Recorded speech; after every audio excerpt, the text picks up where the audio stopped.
V rubriko Glas ljudstva pa nam je tokrat pisal Erazem iz Škofljice in postavil zelo zanimivo vprašanje. Zakaj pred začetkom oddaje vedno nastopi kokoš? Ker mi o kurah vemo približno toliko, kot so dobili mladi zdravniki na pogajanjih s Fidesom, se pravi čisto nič, smo odgovor raje prepustili človeku, ki se domnevno spozna na čisto vse. Erazem odgovarja, Slavoj Ž. Erazem, pozdravljen.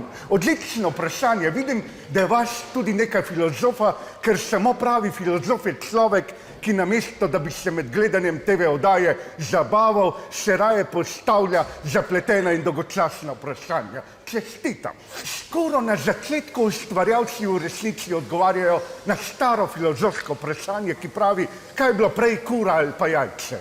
In se mladostniško naivno seveda pri tem, kot pravi marksisti, postavljajo na stran kure kot simbola zatiranih delavcev, ki je paradoksalno ravno zaradi talenta prilegi jajc ujeta v kapitalistično in tudi dejansko kletko. Svobodne so lahko samo kure, ki tega ne znajo, tako kot je resnično svoboden lahko samo neumen človek. Ampak pustiva zdaj to. Ko kura na začetku oddaje za kokodaka v resnici simbolno znese jajca oziroma oddajo, kar lahko interpretiramo kot uravnoteženo metaforo.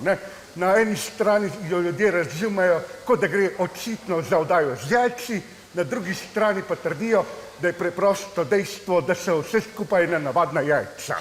V vsakem primeru ostanemo brez jasnega odgovora, kar je tudi bistvo dobre filozofije. Se bom poslovil s tole šalo.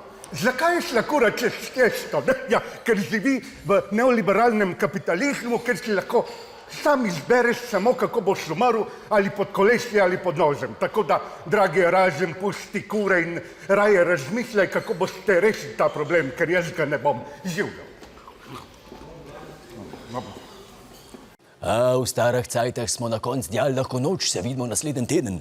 Zdaj pa samo rečeš, subscribi se in glej, kakor te je vola.